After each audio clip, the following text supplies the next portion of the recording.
Owner பொண்டாட்டி, வெயில் ஓவரா இருக்கு.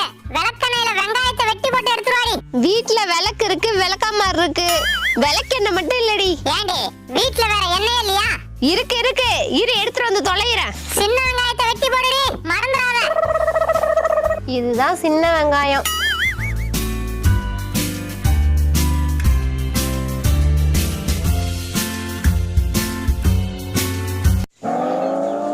என்னடி எடுத்துட்டு போற? ஓனரே, நாங்க தான் விளக்கெண்ணெயில வெங்காயத்தை வெட்டி போட்டு எடுத்துட்டு வர சொன்னோம். அட விளங்காதவள அஞ்சாண்டி மண்ணெண்ணெய் ஊத்தி எடுத்துட்டு போற? மண்ணெண்ணெயா? அட மாங்கா மடச்சி எங்களை மண்ணுல புதைக்க பாக்குறியா? நீங்க தானே வீட்ல இருக்க எண்ணெய் எடுத்துட்டு வர சொன்னீங்க. மண்ணெண்ணெய் தான் இருந்துச்சு. அத உன் மண்டையில ஊத்திட்டு வெயில போய் நில்லுடி, நல்லா கொழுந்து விட்டு எரியா. ஏண்டி இந்த மண்ணெண்ணெய் வாங்க எவ்வளவு நேரம் நின்னு இருக்கேன் தெரியுமா? அத போய் வீணாக்க பாக்குற? ஏண்டா மலைக்கோட்டை மங்கி, எங்க உசுரை விட உனக்கு மண்ணெண்ணெய் பெருசா? இதுக்கப்புறம் இந்த பண்ணையில இருந்தா நம்ம யமராக ஏத்தி விட்டுருவான். கிளம்புறாடா சாமி.